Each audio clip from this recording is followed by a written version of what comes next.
ॐ श्रीगुरवे नमः। ॐ शान्तिः शान्तिः शान्तिः। सर्वश्रुतिशिरोरत्न विराजितपदाम्बुजम् वेदान्ताम्बुजमार्तण्डम् तस्मै श्रीगुरवे नमः। ॐ शान्तिः शान्तिः शान्तिः। प्रणाम भगवान। स्वामी राम तीर्थ जी के दिव्य ग्रंथ वेदांत शिखर से वेदांत पर कुछ प्रश्नों के उत्तर। और स्वामी जी ने तत्व ज्ञान के लिए बताया कि ये जो सांसारिक अनुसंधान हैं, आविष्कार हैं, ये सब तो श्रुति माता के चरण धोने के लिए हैं और अधिकाधिक वेदांत के पक्ष को ही पुष्ट कर रहे हैं। अब आगे एक और मनुष्य यह प्रश्न लेकर आया, इधर देखिए, आपका वेदांत भारतवर्ष की ही संकीर्ण सीमाओं के भीतर कैद है। ये प्रश्न जिन पर आगे विचार किया जाएगा बहुत ही महत्वपूर्ण और रोचक ही। उनका कहना था कि ईसाई धर्म तो पूर्ण संसार में फैल गया है और वेदांत भारतवर्ष की संकीर्ण सीमाओं में ही बद्ध है और वह केवल एक शिक्षित वर्ग का धर्म है, जन साधारण का नहीं। तो राम कहता है, यदि वास्तव में ईसाईयत कौमों पर शासन करती होती तो कहीं अच्छा होता। राम कहता है, यदि वास्तव में ईसाईयत कौमों पर शासन करती होती तो कहीं अच्छा होता। यदि ईसाईयत वास्तव में यूरोप में प्रचलित होती तो राम के लिए बड़े हर्ष की बात होती। किंतु यूरोप और अमेरिका में जो प्रचलित है वह ईसाईयत नहीं है, वह तो गिरजाघरपन यानी ईसाईयत का स्वांग मात्र है। चर्चियनिटी अर्थात गिरजाघर की पूजा है। इसके अतिरिक्त यदि तुम समझते हो कि असली ईसाईयत ही बहुसंख्यक जनसाधारण में फैली हुई है तो यह बात ईसाईयत के पक्ष में बहुत बड़ी दलील है।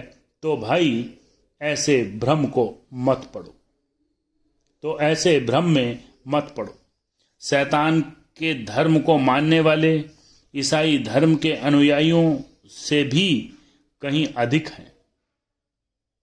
आप जानते होंगे कि पापाचार, बुरी वासनाएं, शत्रुता, विद्वेष, मनोविकार, कामुकता आदि ही शैतान का धर्म है और शैतान का धर्म ईसाईयत से कहीं अधिक प्रचलित है।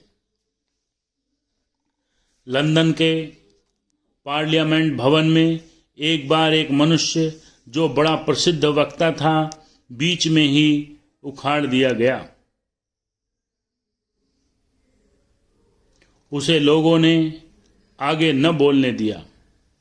आप जानते हैं कि बाद में उसने क्या कहा? उसने कहा, क्या हुआ यदि बहुमत मेरे पक्ष में है? उसने दूसरे पक्ष वालों से कहा कि रायों को तौलना चाहिए, उनकी गिनती नहीं चाहिए। बहुमत सच्चाई या यथार्थता का कोई प्रमाण नहीं। एक समय ऐसा था कि जब गैलीलियो कोपरनिकस के मत का समर्थन करता था तो वह कहता था कि पृथ्वी घूमती है, सूर्य नहीं घूमता। वह पूर्ण अल्पमत में था। वास्तव में वह अकेला ही था और सारा विश्व उसके विरुद्ध। संपूर्ण बहुमत उसके विरुद्ध था, किंतु आज सत्य क्या है? अल्पमत की बात सच्ची निकली क्या बहुमत की? बहुमत और अल्पमत का कुछ महत्व नहीं। एक समय था जब संपूर्ण बहुमत रोमन कैथोलिक संप्रदाय के पक्ष में था। एक समय आया जब वही बहुमत दूसरे के पक्ष में हो गया। एक समय वह था जब ईसाईयत केवल 11 शिष्यों के ही अल्पमत तक परिमित थी। एक समय ऐसा आया कि ईसाईयत गिरजाघरपन ने देखने सुनने में बहुमत को अपने पक्ष में कर लिया। बहुमत और अल्पमत का कोई महत्व नहीं रखते। हम ठोस शिला पर खड़े हैं, हम सत्य पर स्थित हैं और सत्य अवश्य विजयी होगा। दूसरे मनुष्य ने कहा, देखिए, ईसाई कौम ही दुनिया में सर्वत्र उन्नति क्यों कर रही है? केवल ईसाई राष्ट्रों में ही उन्नति क्यों है? केवल ईसाई राष्ट्रों में ही उन्नति और सभ्यता है? तो राम कहता है, भाई, यदि यूरोप और अमेरिका, भारतवर्ष, चीन और जापान से राजनीतिक और सामाजिक मामलों में आगे बढ़े हुए हैं तो ईसाईयत उसका कारण नहीं हो सकती। मिथ्या तर्क का उपयोग न करो। यदि सभ्यता और वैज्ञानिक उन्नति का सारा श्रेय ईसाईयत के सर पर बांधा जाता है तो कृपा करके हमें बताइए कि जब गैलीलियो ने वह छोटा सा आविष्कार किया तब क्यों ईसाइयों ने उसके साथ बुरा बर्ताव किया?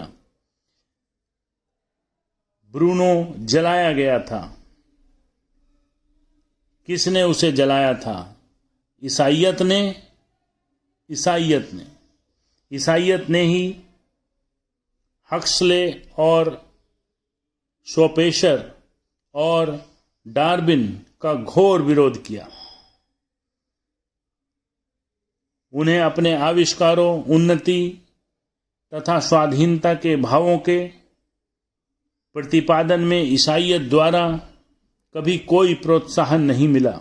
ईसाईयत के विनष्टकारी प्रभावों के होते हुए भी वे आज जीवित हैं। शोपेनहावर की क्या गति हुई? क्या आप जानते हैं कि उसको कैसे निर्वाह करना पड़ा था? शोपेनहावर को उतना ही महान बलिदान करना पड़ा था जितना कि ईसा ने किया था। ईसा अपने विश्वासों के कारण मर गया और शोपेनहावर अपने विश्वासों के लिए जीवित रहा। और आपको जानना चाहिए कि अपने विश्वासों के पीछे मर जाना उतना कठिन नहीं जितना उनको लेकर जीते रहना। क्या आप जानते हैं कि शोपेनहावर के स्वाधीन भाव को रोकने वाला कौन था? उसकी उत्तरकालीन पुस्तकों में वह तेज, वह शक्ति नहीं है जिसके कारण वह पहले अपने लेखों में व्याख्यात हुआ था। हेगल और केंट के दर्शनों में शिथिलता और कमजोरी कैसे आई? ईसाईयत के कारण। क्या आप जानते हैं कि फिचेट को अपना अध्यापन कार्य क्यों छोड़ना पड़ा था? वह अपने देश से क्यों निकाला गया था? कारण था ईसाईयत थी। प्रारंभ से ही ईसाईयत ने उन्नति में कोई सहायता नहीं दी, वरन ईसाईयत के विरोध से उसे आगे बढ़ना पड़ा। कृपया तथ्यों पर अविचार मत करो। ओम शांति शांति शांति।